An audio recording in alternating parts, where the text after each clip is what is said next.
Um, Gary Petruzzi is going to kick us off. He is time constrained, so we'll talk a little bit about the user group towards at the end of the session.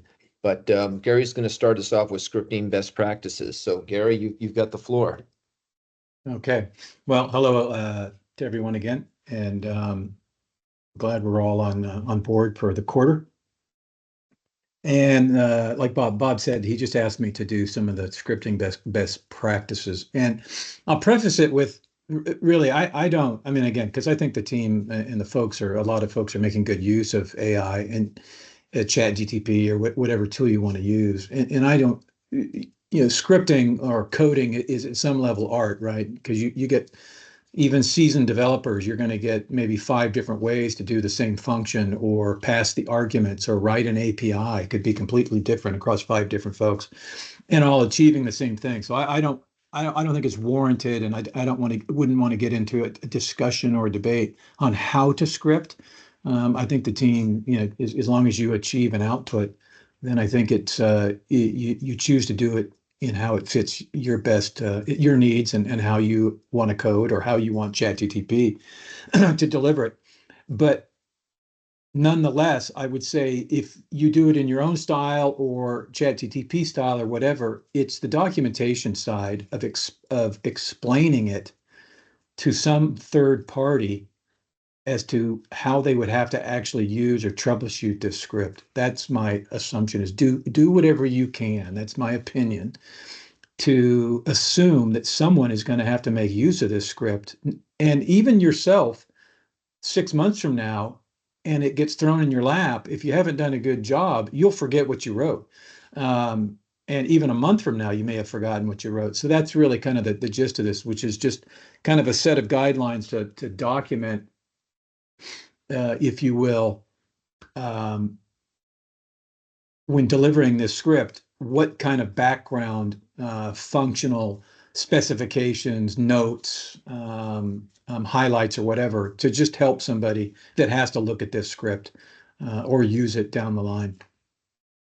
Um, and again, and these are all standard, functions that have been used for decades across engineering departments, whether it's mechanical engineering or it's software development. I think all of this stuff applies. So a README never hurts. And taking, even if it's after the script's been delivered, if you have some time, even if it's a month, to just write it down somewhere as to the fundamentals and the use case of the script. Um,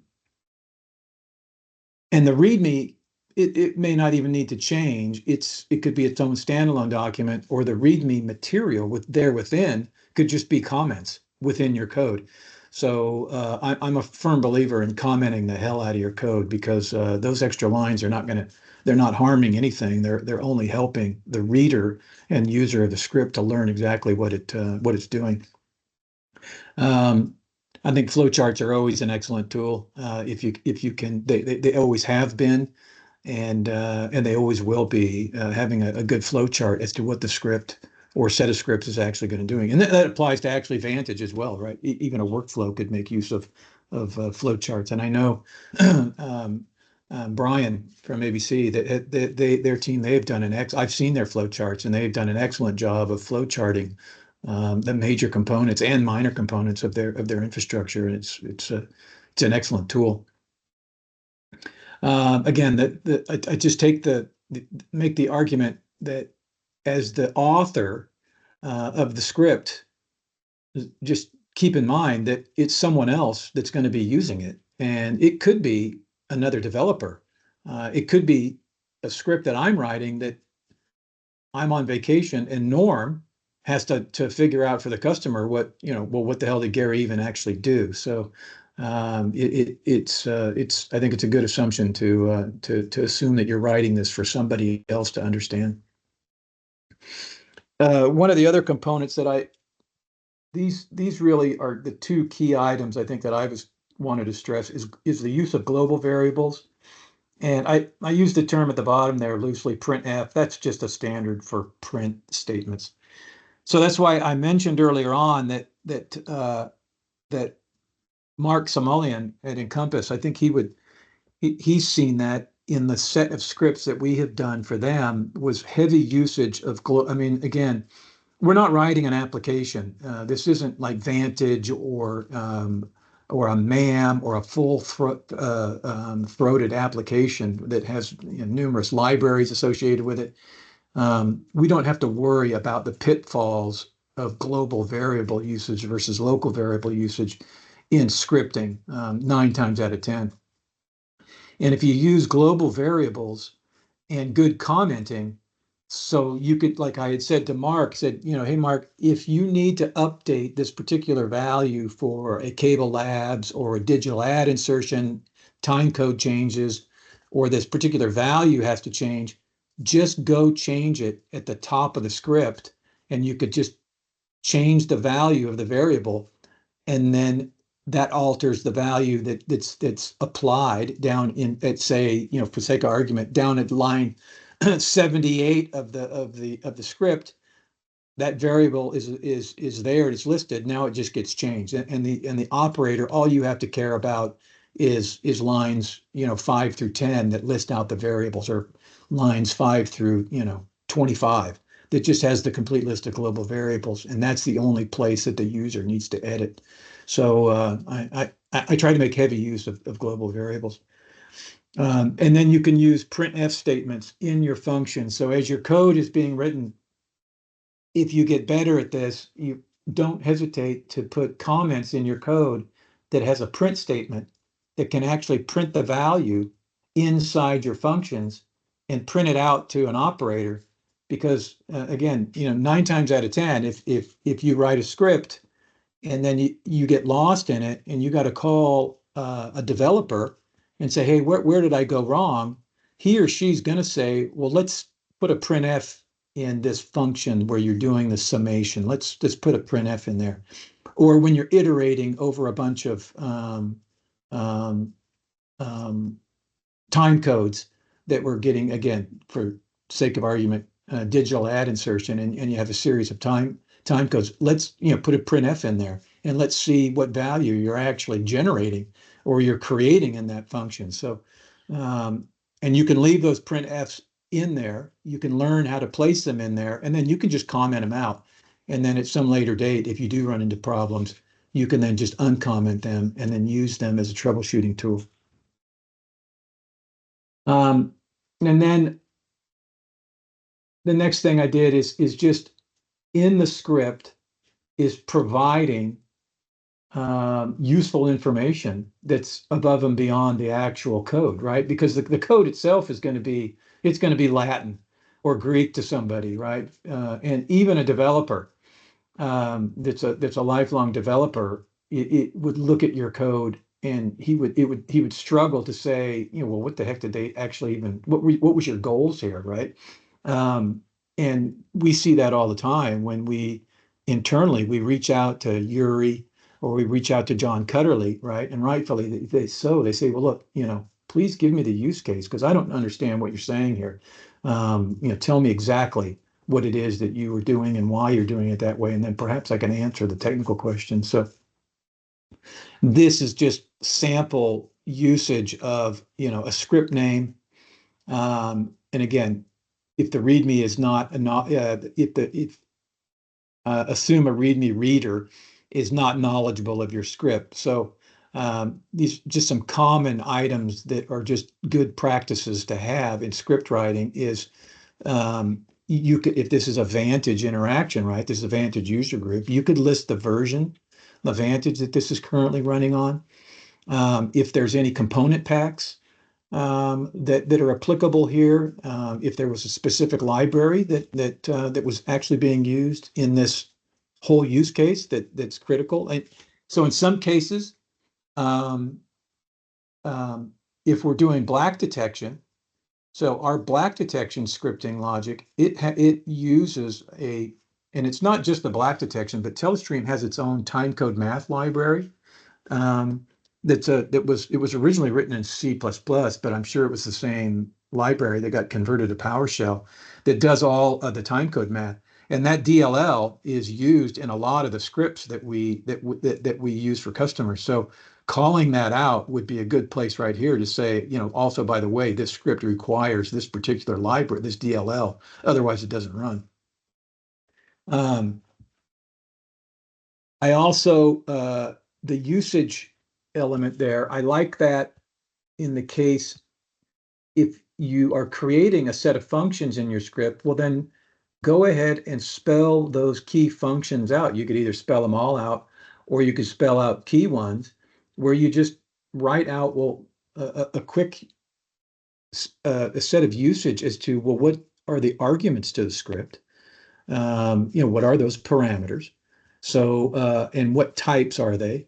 And then just give it a little example like I did here with this cars function, and it takes the argument. I mention it. It takes a type of manufacturer, and I give it an example, and it returns the value of a car. So that anything that gives, if you have got 5 key functions, well, then you could easily just put a brief description of what these functions are, what are their arguments, and what is the expected return value. And this is a case here. You could even note in here that there's a comment for a printf statement that you could uncomment on line 62, that if you need to troubleshoot it. And then there's the contributing members, which is just, again, it's your name, it's a date, and it's a version.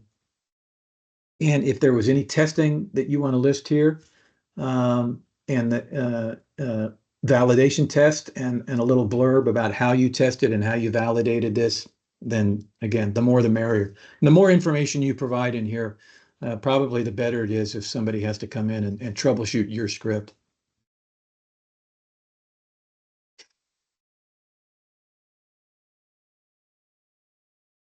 So as I mentioned earlier on, so the global config section is just essentially what I'm stating is where you should put your global variables. So don't hesitate to use global variables in a section at the top of your script. Again, if you're using 30 variables, I mean, as I say, Mark and Eli can testify that some of these the scripts that we had to do for all of the cable labs infrastructure, I mean, there was 20, 30, 40 variables, even in the XSLT realm. So if you're writing an XSLT script that's outputting this stuff, the same thing. If you're iterating over like a Vantage label, everything's a variable.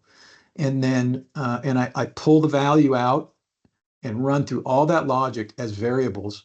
And then in the main body of the XSLT where I build the output XML, I just assign the value of variables. And then any user can just go in and just alter the variable value, and the output is automatically changed for you because you didn't have to actually go into the body and then wind up running into problems of screwing up an XSL or an XML signature, and now you've got an invalid XML and it won't even work because you got rid of a greater than sign or a less than sign, you fat fingered something.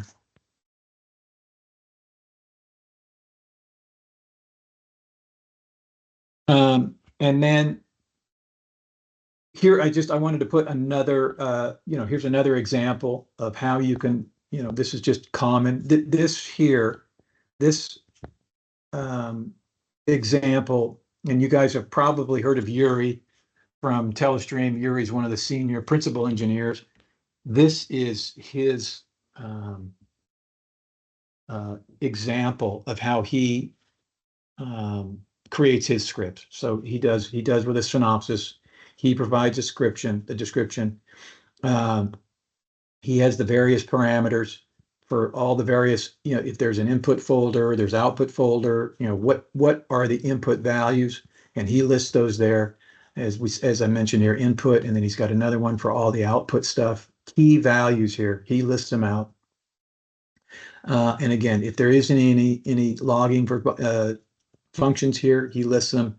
And then a key example, which I like, is he gives you the command line and sample values so that you could just quickly cut and paste in a PowerShell command line, or even from the Windows command line, wherever you want to execute it, but just how to execute the script. instead of having to execute it through the Vantage notify action. Cut and paste it and pop it into the PowerShell IDE, and away you go. Again, just general use cases as to how you'd want to structure this. I mean, anything, and again, like, because Mark and Eli will testify, they've seen these, is go ahead and use various character symbols and just call your sections of the script out. This is my global config section, and you could list all your variables right here. Here's the parameters for all your input command line arguments. And you could essentially, you just preface it with a highlight, and then you can close it off if you want. So the reader automatically sees this and knows exactly where things live and makes it more readable. Again, if you wanted to do some function descriptions here, this is even before you get into the code. And again, it is similar to what I showed you from the previous. You could use the same header fields, but then comment this as this, which is function one, and here's the argument list to function one, and it could be a key argument, and here's the return types and a candidate value. And then then main, right? So you could, instead of just having the script start, even a script, it doesn't demonstrate it itself as the term main, but which is comes from the world of C programming. But you can certainly just put in comments main, and that's the start of your logic in the script, and it carries on from there. And so your operator or your user can easily see this and go, okay, I know where the script actually starts. And that's it. Hey, Gary, thanks. Do you want to talk at all about maybe any any best practices that are specifically relevant to how scripts are used in a Vantage workflow? Yeah, well, I mean, number one, they're used really well. So that, again, not in a necessary order, and I think the team knows this, right? There's some things in Vantage that you can do, but they're messy, right? So looping, if then else, and for loops and for each, and the Vantage doesn't do. I mean, it does it. It's very weak, and it would be very cumbersome. And decide actions where we do have the multi-decide action, but there are things in Vantage where you just say, look, I don't want to do it in Vantage because it would take me 5,000 actions. So a PowerShell or a Python script is an excellent tool to do some of those things that just become cumbersome in Vantage. Then there is the whole litany of other items that Vantage can't do, right? So reaching out to other applications that aren't integrated with Vantage to do various sets of logic. For the sake of argument, even let's say before Telestream had a foul language identifier, right? If there was some other tool that had a whole database of foul language that you could submit a list of foul language, you would need a script to actually do that, and then it could change those words into more human-friendly words, right? And it would put those into an XML and return those values to you to the workflow to then be reused. Reaching out to do again any litany of things that a third-party application can do that Vantage can't do, well, then the script is warranted for that. And I mean that really is in and of itself a nutshell. Now there's I use it fairly heavily in the modification of XML. So prior we still do it, but there's a lot of XSLT that can be done against outputting XML, cable labs type stuff. But by and large, again, there's times where if you're getting an input XML from a customer, depending on how it's structured, you may have to put all that information into a Vantage label. And a Vantage label is not a dynamically structured data structure. It it doesn't size itself or resize, right? So you have to ask the client and say, look, what's your maximum number? And they say 20. Well, you have to build a label that can hold 20 elements. And if it's only using five on job one, well, then 15 of them are empty. And that has some kind of clunkiness if you're having to deal with that in XSLT. And then again in XSLT, you can only deal with the Vantage engine, you can only deal with one input file, and that's an XML. So if I have an XSLT that I got to parse an XML, but there's two XMLs I need to parse, I can't do that. It's a one-for-one relationship. It ingests one XML or references one XML and outputs one XML. Whereupon a PowerShell script, I can reach into a multitude of XMLs and grab the data that I need and output whatever I want, and I can output multiple XMLs. So it's an end-to-end relationship in PowerShell with XMLs versus XSLT. Another, I think, big component is I use it heavily in post-producer. So the production of CMLs or the modification of CMLs is pretty prevalent. I think like Mark Samalian and I, we a good use case is they had an interesting case where you had a promo and an ad and then an ad and the promo, and in some cases there was black in between that set, and in other cases there would be no black, and there was no way to determine that. And Mark realized, he said, hey Gary, look, there's a comment section in here in using Glim.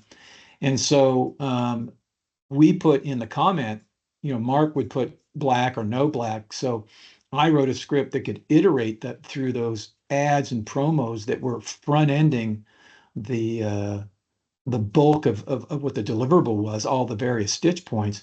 And I could tell now which was black and which needed black or which didn't need black for the time codes that were going to get inserted into the output CML, just based on that comment in in the block that Mark would put in through Glim. So that was a really good case there where Vantage could not have done that. XSLT would not have done that really very effectively. It would have been a much longer set of code to do that. Whereas the PowerShell, it was a piece of cake.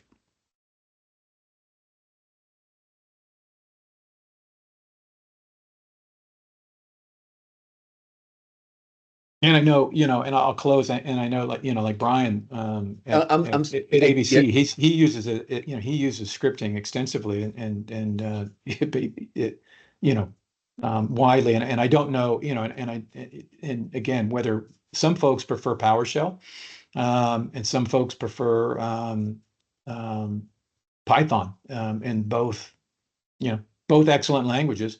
I think obviously Python's a much fuller and capable language and a lot more libraries.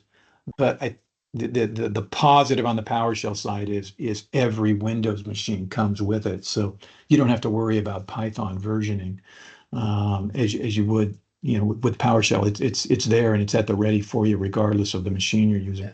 Hey, Gary.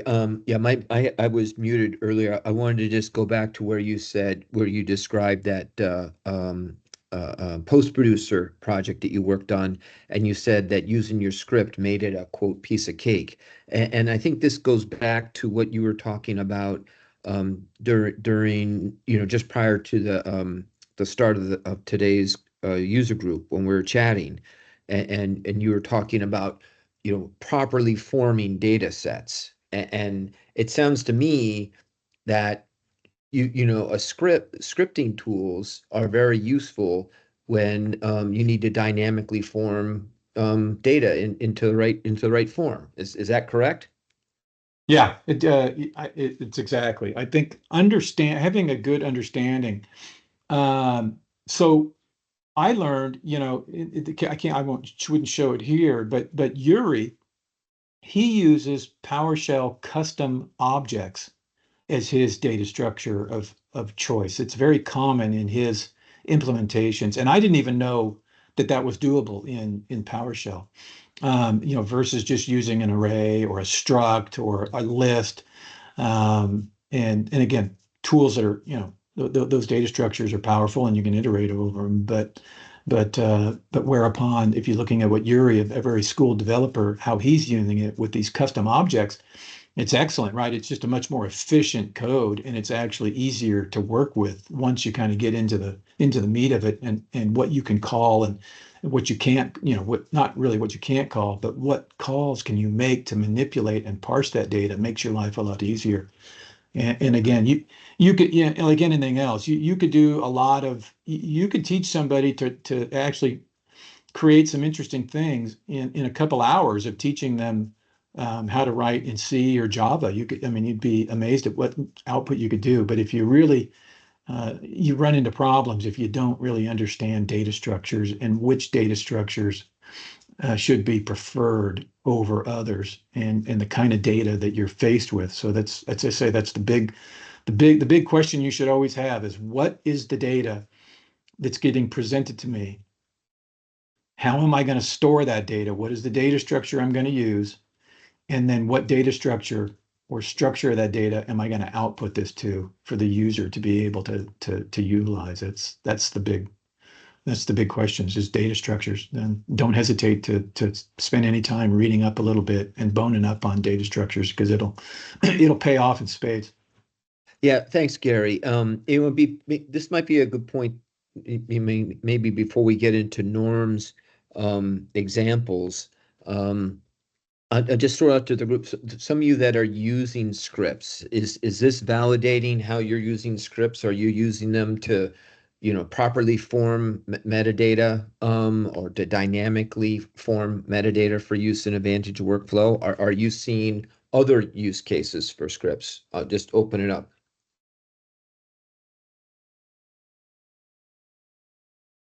Yeah, this is Mark Smalling from Encompass. Yeah, just like Gary mentioned, the VOD project that we were working on for a pretty high profile client, there was just different iterations. As we know, Cable Lab spec is not, everybody has their own version of it and what they call Cable Labs, and the different fields and the different structures putting in. And with the PowerShell scripting that Gary built, it made everything possible and it made it easy. Even onboarding new clients with new, requirements, it's extremely easy to use the code that Gary wrote. Everything is commented out perfectly, and it achieves everything that we need. We also use scripting for some other functions within Vantage, to do other things. Some of them are very minor things, like taking an Excel and converting it to a CSV while applying some business rules, for a doublist workflow, and then taking that Excel and posting it to a Teams channel for ingest and QC. And there's a few other things Eli might be able to comment on, but it with a lot of the scripting and the way that they've developed Invoke, it just brings out a lot more possibilities of things that we can do. We really haven't found anything yet that we can't do with Invoke and scripting. Right on. Thanks, Mark.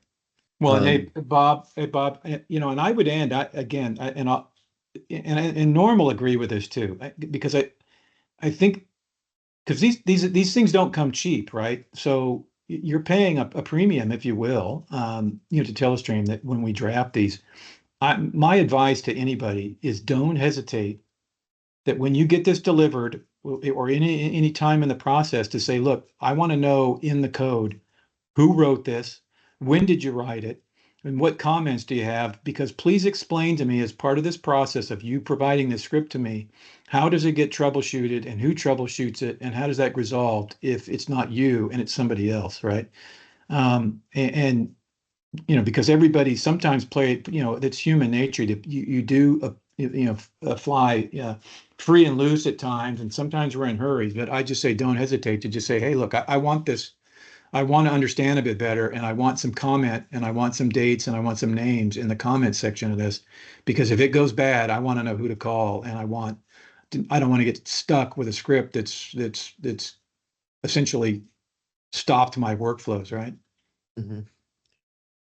Well, and along those lines, maybe you also referenced you also want to include the version of Vantage that the script was written against, right? So that Yeah, sounds yeah. I think in brief, don't hesitate. Again, it's don't hesitate to hold people's feet to the fire and say, look, I want to make sure that this thing can be troubleshooted, especially on the scripting side, right? I mean, Vantage has a whole litany of, these are mature products.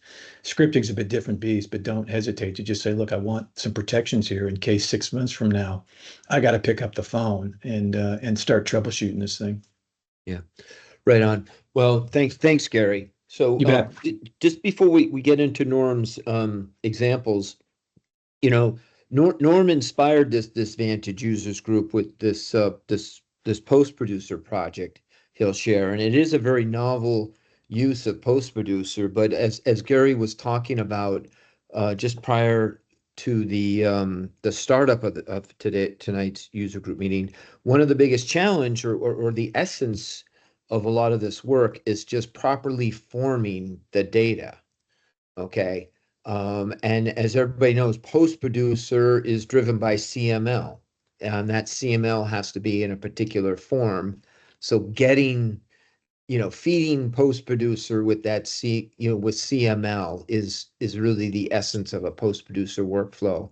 And so I think Norm's use of a script was especially novel in that regard. So, and then he came up with a second really interesting use case, which is completely different. And we'll share that later. So, Norm, over to you. Yeah, hey everyone. I've met some of you before, but for those of you that I've never met, I'm Norm Burt, principal sales engineer here at Telestream, and I've been with the company about 15 years now. So been working with Vantage since version 1.0. And just to kind of share my screen here, hopefully my screen is going to be readable for you. I will start this off with saying I am absolutely not the world's best PowerShell scripter. I'm probably not even the best PowerShell scripter in my household here. But it's what's great about it. And, just to kind of piggyback on a lot of the stuff that Gary was talking about, if you haven't done much with it, it makes Vantage so much more powerful of a tool. And this first example that I wanted to show you here is the one that I had spoken with Bob about. This was a real world customer that came to us. They have a whole library of old content from, the past 15 plus years. And it's all over the map in terms of some of them have bars and a slate at the beginning and commercial segments, black segments in between. Some of them don't have any bars. It's just a quick slate that goes right into the content and kind of everything in between there. And what they wanted to do was be able to fire up a new online channel, so to speak, so people could go on and watch this content from pretty much any time. And this is going to give them a quick and automated way of taking that content, finding out where those different pieces are in it, whether or not it even contains bars and a slate, and eliminating, cutting that out of it and identifying the exact times of when any of those commercials are, so they can work with like a digital ad insertion workflow downstream from us to be able to sell new ads against, this old content. So they're essentially taking their old library and being able to remonetize it. And just to kind of show you and talk a little bit about what we did and how this works, it really all starts with the analyze action. And I'm sure you all are familiar with how analyze works, at least on a high level. What most of you may know, some of you may not, though, is under the general analyze settings, we have this ability to do what we call generate an analysis result attachment. And so this is kind of the heart of what led us down this path. What this is essentially doing is creating an XML output from your analyze action. So it says, hey, here's everything I found and at what times we found them. So something like this, for example. And what this is doing is this is just a black detection. It's actually doing a couple different black detections, which I will explain about in a minute. But if you've never looked at a XML coming out of an analyze action, it's got way more data in here than you probably would ever need, but that's super handy. What this is going to do is it's going to report in black detection anyway, every single segment that it found, and it's going to give you that data in standard time code, so start and end in there. We have this actual end, I start, I end. We do it in seconds. We do it in frames. So give you a lot of options for when you create your script to interpret this however you need to. We give you, a lot of different ways to be able to kind of put that together. For this particular one, you'll notice there's two different black detections in here. And the reason for that, let me see if I can show you a good example of why we did that. So sometimes your bars and tone at the beginning and the slate might have a different amount of black frames in there that would determine what is actually a segment versus what might be in the middle of your content, for example.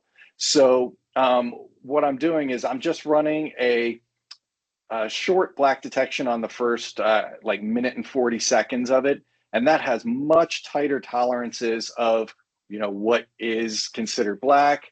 And then also things like, if I back up here, right before the content starts, we have this little cigarette burn kind of in the upper corner.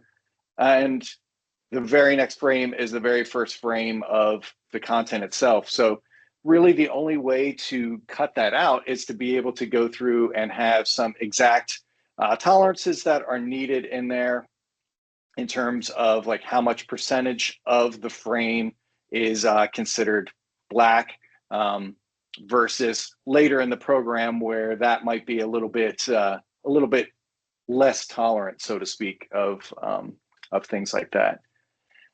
And so just by going through analyzing all their content with this, we're just running a pretty quick PowerShell script that, as Bob mentioned, we're really just going through and building a CML that's going to have all these different segments in there, cutting out the stuff they don't want, adding 2 seconds of black where those commercial spot breaks should be.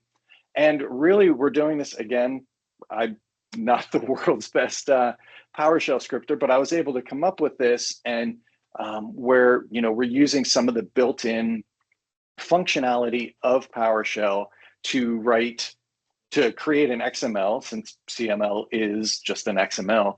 So it's a properly formatted XML file that pulls the proper times when needed. It's able to build that CML out so it's something that the post producer Conform action is able to run and understand. And let me see if I can just show you. Where's my CML here? So it just went through and automatically built this for you, so you don't have to worry about creating any of this stuff by hand. You don't have to worry about if your archive doesn't have any of the timings built in, or maybe in an asset management system and it doesn't have any of these kind of timings, so to speak. So this was a pretty nice way, again, using invoke in the notify action to to do that, to just run that quick script. It takes maybe a few seconds at most. And then you're off to the races there. The other nice thing that we're able to do, and this uses a bit of the DAI component within Post Producer, but if you've never really messed with it, at the very top of a conform action, Post Producer conform action, we have this ability to do what we call generate a composition chronicle. And think of that, if you've never used that, think of that as this is Post Producer creating an output CML that says, here's what I did. Here's where I put breaks, where I might have inserted any kind of black frames or black segments. But this is what the final timing on your output should look like. And so what's really nice about that, if I bring up, it's going to be under attachments here under my Chronicle, you'll see it's just the CML. It has a lot more data in it, but we're able to go through here and see, exactly which segments were put in at what times. Well, why is this important? Well, now if we're feeding this output that we just rendered to some kind of digital ad insertion system, we need to know right down to the millisecond, where are these breaks? Where can we insert our new ads, where they need to go, kind of a thing. And I'm not doing it in this specific workflow that I'm showing you here, but basically run another script against this, or use one of our Chronicle action if that meets your needs, to be able to just output like a CSV, for example, that something like Canoe would be able to interpret and insert your spots at the proper time. Does that all make sense? Any questions on any of this so far? Hey, Norm, I have a quick question. Kind of like what you and I were talking about a few weeks ago. I did not know that almost every action in analysis will throw off an XML file. I think that's obviously you're pointing out how useful that is. That's really making this workflow happen. So I don't know, maybe you guys all knew that, that existed, but not just this black detection, but other tools in analysis, pretty much all of them, will throw off an XML. And I think that could help feed a script-based workflow, right, Norm? Yeah, exactly. So you're able to pull all of these values all from this single document. It'd just be different sections within that that analyze XML. And to kind of just piggyback on some of the stuff that Gary was talking about earlier, one of the, I guess, limitations in the Vantage UI, and black detection is a great example for showing this, is if you could absolutely do everything that we did here by going through and just, checking all the different boxes to find segment 1 start and end, segment 2 start and end, etc. But where it kind of falls apart is you have to know how many segments are in my content. Well, some of this stuff that this particular customer is using this for, it could be anywhere from 2 segments to 20 segments. They don't know. It's all stuff from an archive. If you're doing this all in the UI here, we go up to 15 active segment durations, but you would have to have like a decide that's figured out how many different active segments were available. Whereas with the script and just generating this XML, it doesn't matter. Whether it's 1, whether it's 100, it's gonna iterate through that that XML that it gets and create a dynamic CML for each and every piece of content that's running through the workflow here. So you don't have to, set any kind of boundaries and again, like Gary said earlier, have these workflows that might have, hundreds of actions in them. You can really kind of scale that down and let your scripting do a lot more of that heavy lifting.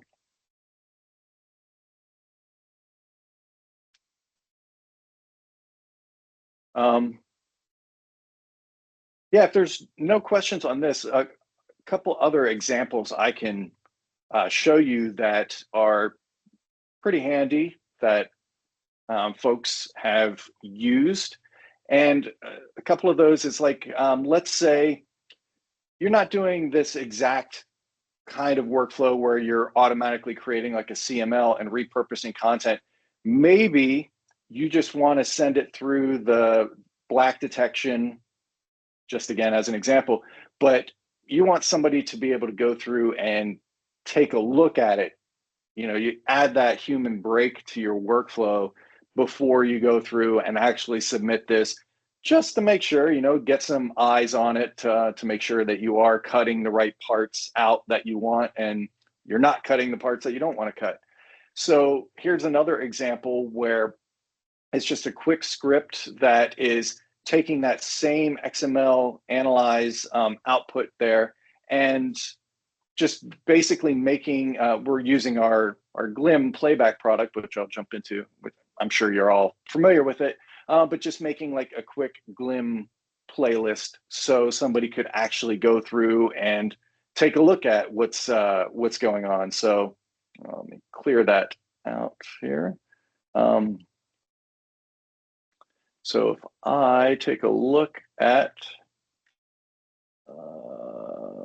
media, my Glim. There we go.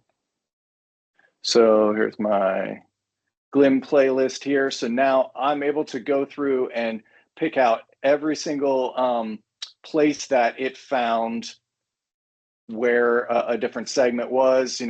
Let's say, jump to this first segment and, start playing there and say, oh yeah, look, it looks like it found that little cigarette burn in there, or scroll down there, make any notes that we want to do in here. And then now that we've had a human come through and maybe they trimmed a few frames plus or minus here and there, now they can just, using some of the plugins in Glim, just have it automatically send to another workflow to do the final processing, so to speak.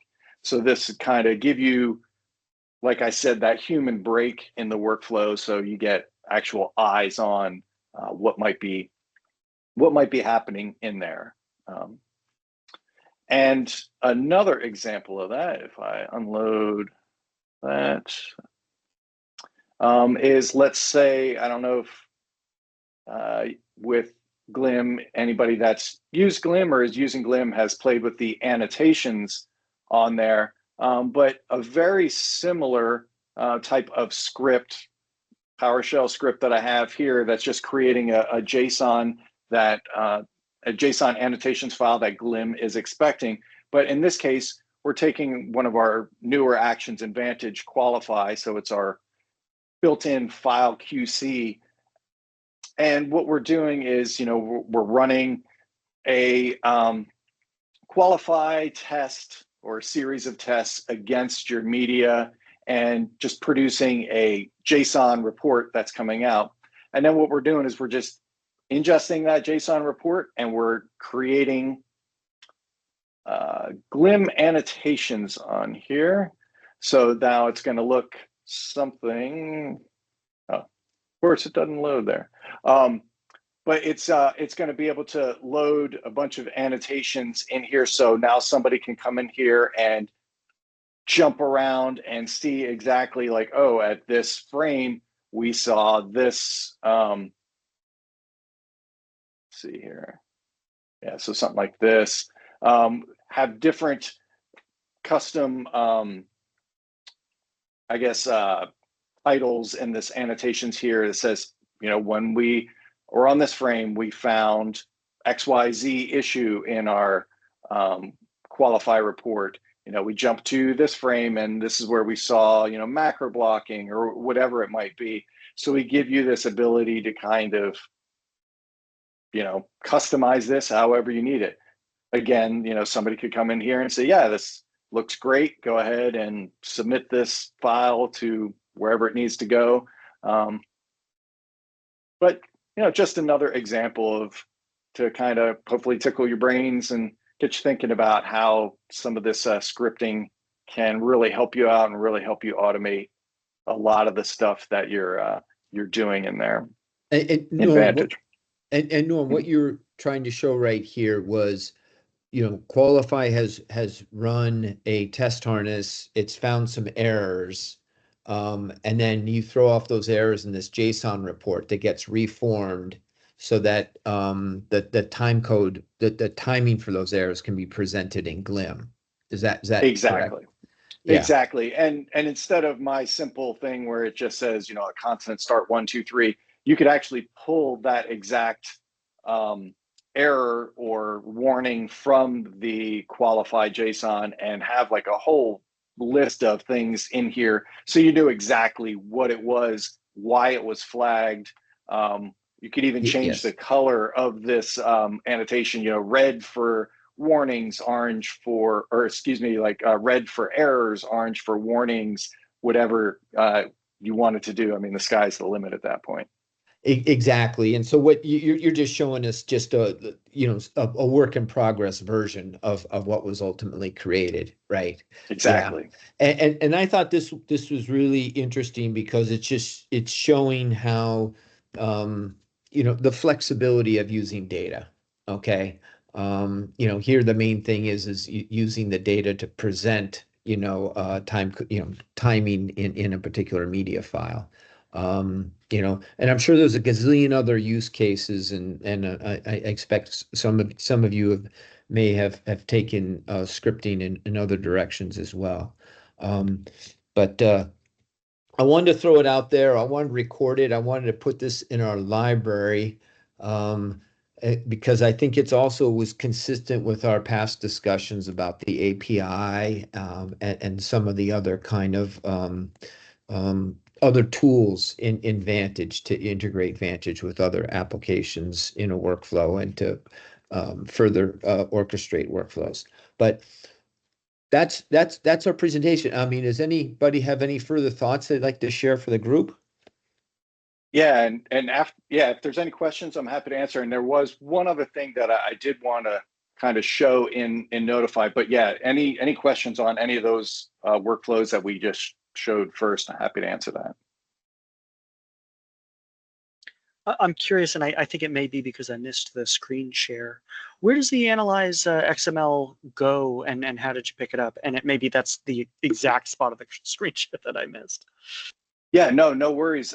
So what that does, if I view read only here, so under the Analyze settings here, just by checking that box that's saying we want to generate it, and you can do one of two things. Either you can generate it as a file name, in which case it's just going to go in whatever Vantage store is available. So now it's just going to be treated as a nickname as any other file within your workflow. So it's just essentially living in your Vantage store at that point. You can also, if you wanted to force it, my workflow is active, but you can also force it to go to a very specific location if that's more appropriate for your use case. Yeah. Cool. Thanks. Yeah, and Alan, hopefully you caught the discussion. Virtually every other tool in Analyze can also throw off an XML report. Okay, it's not just. I did hear that. I was just curious how to see where they were going. Yeah. Yeah, one other thing I did want to show, only because I know quite a few people on this call are using Invoke in Notify already. But one thing I've found is there's not a ton of people that are using, and yes, I know I'm active workflow. Not a ton of people are using what we call our advanced output in Invoke in the command line here. And for those that aren't familiar, advanced output, it only lets you put one of them per command line in here. That's why it's grayed out here, but that's what this little purple one is here. But where the advanced output is really, really cool and really handy is a few different reasons. Let's say one, your script, whatever it's doing, it needs to generate a bunch of variables that you need to use further downstream in your Vantage workflow. So this is a really easy way of being able to generate an XML from your script itself that essentially it's an XML that Vantage knows how to read, knows how to pull stuff out of, and then be able to use it. So in this case, we see this one, we have these variables to emit, and it's like a birthday, favorite food, and a hero. Well, just to show you what that means. So this is kind of a sloppy code here because, just kind of put it together real quick. But, here's part of our PowerShell script where we're just defining, few different variables, birthday, September, hero, Batman, food, cake, and ice cream kind of a thing. What we're doing is we're putting in a little bit of code in in this case, PowerShell, that's saying, we're going to create this XML and we're just going to plop these values that we have in there, whether they're values that get calculated in the workflow or whatever. But now that's nice because now you can take multiple variables back out of whatever you are creating in there. Something else that's pretty cool about it in here is in the advanced output is the ability to put up different status messages within the Vantage UI. So whenever you're seeing a progress meter go across, you can put up a custom message. I'll show you in a minute what something like that would look like. But then also put up a percentage of how complete that was. So where this is really handy is, let's say your script is doing a lot of different things. There's a lot of different components to it. Maybe it's parsing an XML in one part, but then maybe it's running like an FFmpeg script as part of it or something. I don't know, whatever it might be, but you can put these custom messages in there. So, we have this thing, it's called creating a wait list. So if I drop a file in here, just to show you what that looks like, it doesn't matter what file it is. So now when it's running this, you will see. So now it's at this thing, it's called creating a wish list. So, again, that's just a custom message from our script. So when it gets to this part, it's going to throw that up there. And I have it purposely going kind of slow. It, it kind of loops through every second and then it pauses every second just to kind of show you the percentage complete here, how it's kind of progressing through there. And you'll see, the percentage down here is updating every few seconds on that. So just a really handy way to not just do whatever task you need done by a script, but make it a lot easier if you yourself are not the day-to-day Vantage operator. If you have other Vantage operators that need to monitor the system to see what's going on with it, but don't necessarily know or even need to know what that script behind the scenes is doing. I just think this is a really powerful tool that I don't see a lot of people out there using, but can really make everything a lot cleaner, a lot smoother looking from that perspective. Can I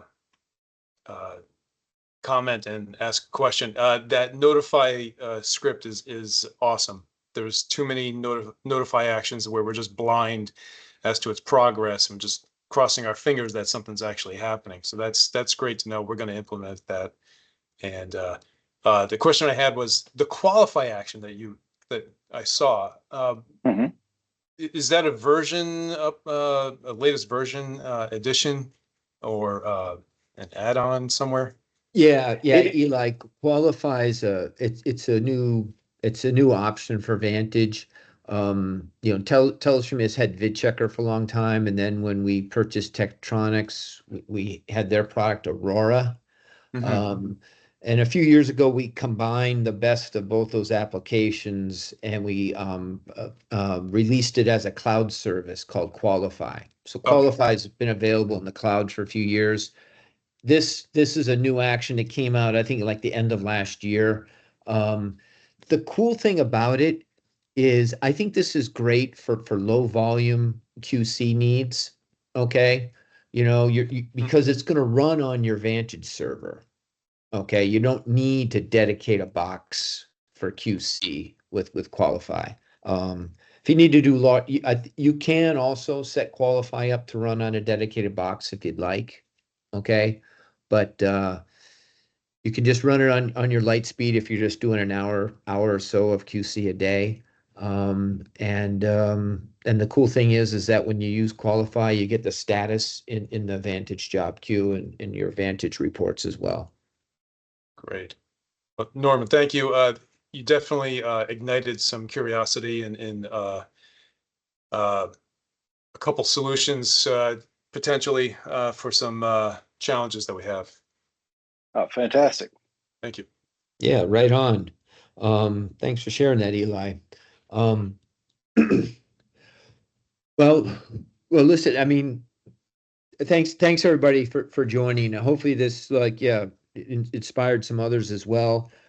Give you some ideas if you need to process metadata, whether it's to automate a post-producer workflow or to present it in Glim or for some other use case. Scripts are a great tool to do that in volume, do it repetitively, to reform that metadata. But I want to thank everybody for joining. We'll have another user group after the summer, after everybody's got, hopefully gone on vacation, and enjoyed some good times. And I'll look forward to reconnecting with you all sometime in late September, October. But again, I'll be distributing the link to this tomorrow morning. So thanks, Norm. Thanks everybody for joining. Thanks all. Thanks, everyone. Thanks. Thank you.